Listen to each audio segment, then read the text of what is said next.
गव्हाचं मीठ टाळून घेतलेलं आहे, त्याच्यात मी मीठ टाकते.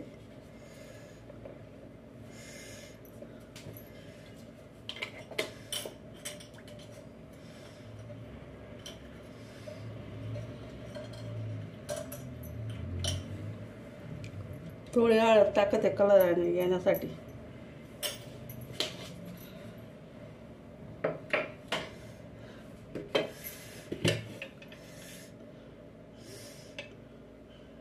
आणि अर्धी पळी मी तेल टाकते.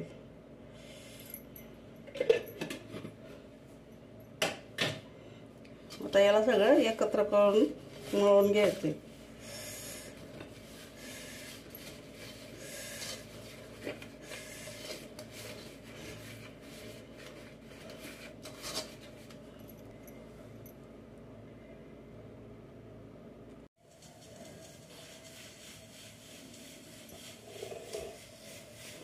आता मी तेल मीठ सगळं एकत्र केलेलं आहे. आता मी थोडं थोडं पाणी टाकून आहे ना मळून घेणार पिठाला. जास्त पातळ नाही मळायचं आहे आपल्याला.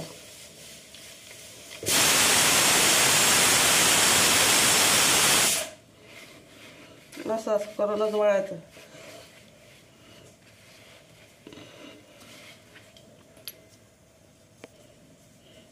त्याला आपलं असं पीठ मळून झालेलं आहे. आपण असंच मळायचं आहे पिठाला. आता मी काय करणार, एका भांड्यात पाणी टाकणार.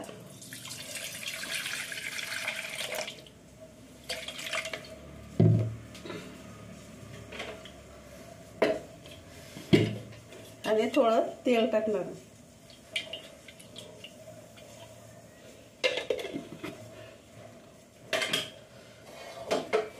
आणि पिठाला बुडवून ठेवायचं आहे.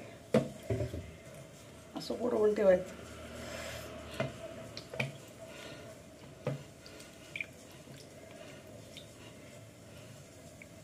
झाकण ठेवून द्यायचं.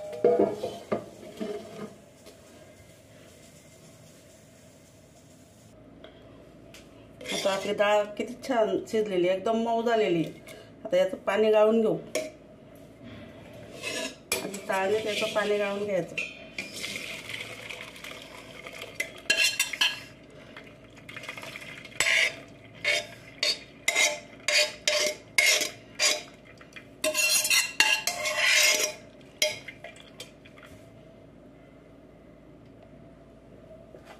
आता याला गरम गरमच मी गूळ टाकून घेणार. गूळ चिरून ठेवलेला होता. एक वाटी पाव वाटी डाळ घेतलेली होती मी. वाटीभर मी गूळ घेतलेला आहे वाटीच्या मापाने.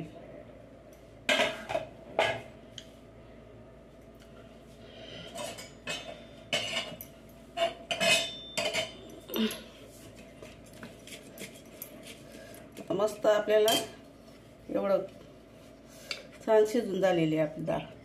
तर याच्याने काय करायचं, असं हे करून घ्यायचं.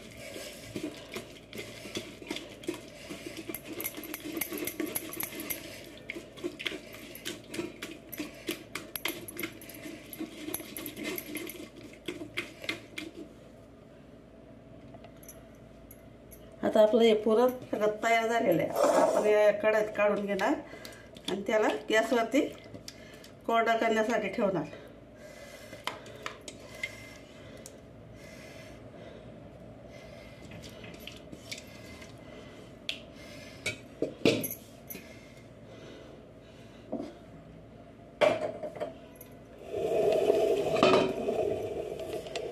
आता मी गॅसवरती ठेवलेलं आहे. त्याला आपण हे पुरणाला चांगलं तयार करणार. जोपर्यंत कोरडं होत नाही तोपर्यंत आपण 10-15 मिनिटं लागून जातात.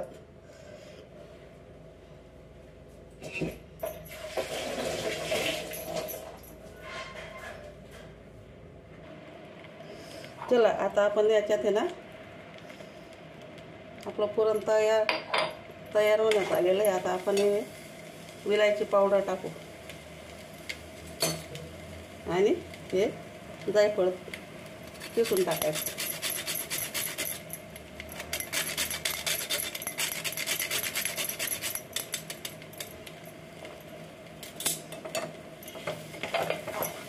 बघा किती छान मस्त झालेलं आहे आपलं पुरण.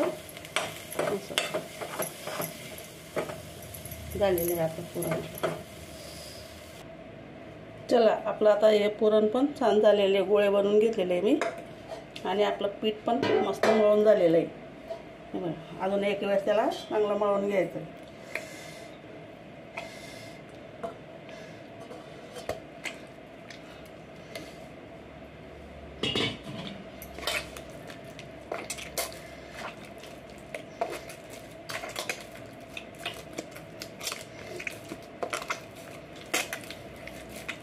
बारीक करून घेतलेली आणि असा पुरणाचा गोळा आहे. हा एवढा एक गोळा घेतलेला आहे. आता लांब करून घ्यायचा. भरपूर पुरण राहतं आपल्याला.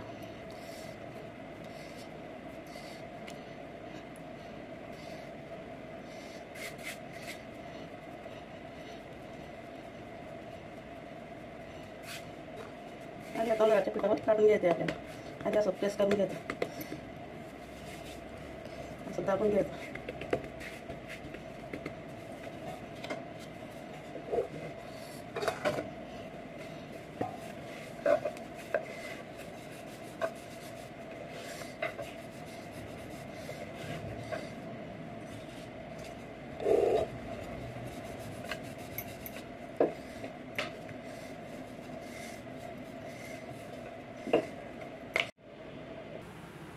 बघा आपली पुरणपोळी किती सुंदर झालेली, मस्त झालेली, अशी छान कलर पण आलेला आहे तिला.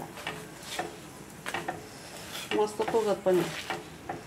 अशा मी सगळ्यात तयार करून घेते आता.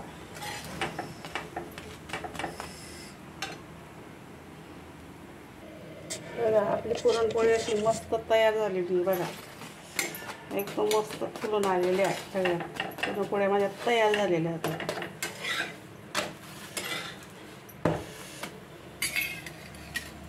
पोळीचे तुम्ही पण करून बघायचं. माझ्या चॅनलला लाईक करा, सबस्क्राईब करा. धन्यवाद.